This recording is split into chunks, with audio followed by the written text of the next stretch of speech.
welcome to Shad Life. I want to talk about GT bicycles for a moment because going online, everybody's like freaking out because GT bicycles is shutting down or whatever they're doing. So for me, GT bicycles has been dead since 1999, and I'll explain to you why. So if we go back into the 90s, I was working at a bike shop called Twin City BMX, and we carried all the GT brands. We carried GT, Dyno, Robinson, Auburn, Powerlight. I think that covers all of them, but we carried all of them, and they were rocking. And the coolest thing about it is from their mid-tier models on up, they were US made. They had a factory in California. I mean, GT was awesome back in those days.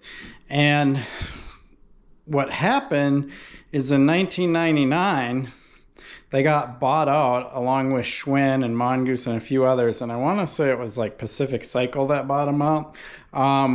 But they basically got bought out by more or less an investment firm.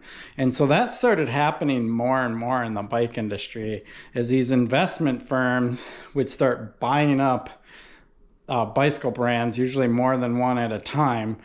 And it was all about making money for them. It was all about pleasing shareholders and taking a iconic name brand and making money off of it. So think about Mongoose. So when this happened, basically these iconic bike brands were starting to be sold in big box stores, and bike shops were like, we don't want anything to do with these brands anymore, right?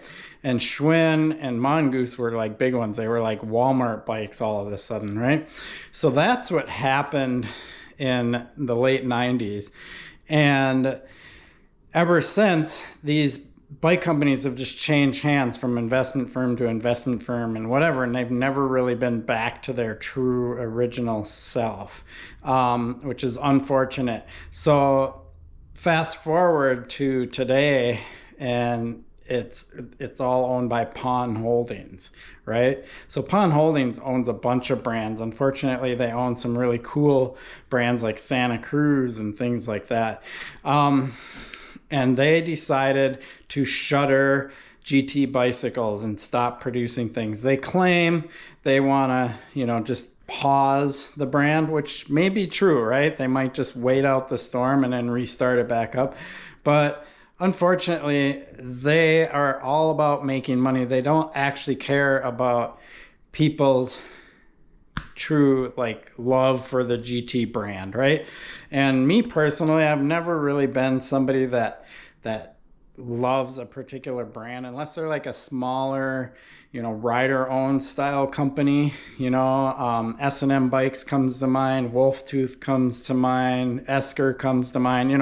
Bike companies like that I tend to hold closer to my heart because they're actually riders that own those companies. They're not big in conglomerate investment firms. And going back to 1999, the unfortunate thing is that they just shut down the factories in California and outsourced all the manufacturing of GT. Cannondale, shortly after that.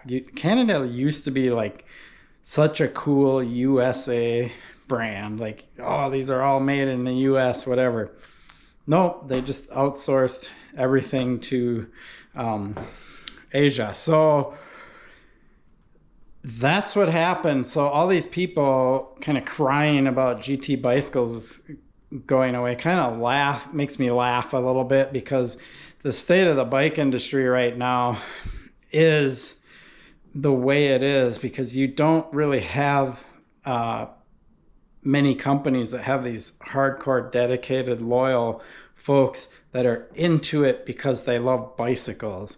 What you have is all of these people that just want to make money off of a brand name. It's really what it is. And so Pon Holdings bought GT bicycles because there's so many of you out there that are just love GT bicycles. You don't really care what they really are today. As to where me, I'm like, well, since 1999, GT Bicycles hasn't been the GT Bicycles that I grew up with. And even before that, you know, Gary Turner was the original one that started GT Bicycles in the late 70s, early 80s, when GT just came out of nowhere and became such a dominant brand for a while. And he still makes his own bikes, right?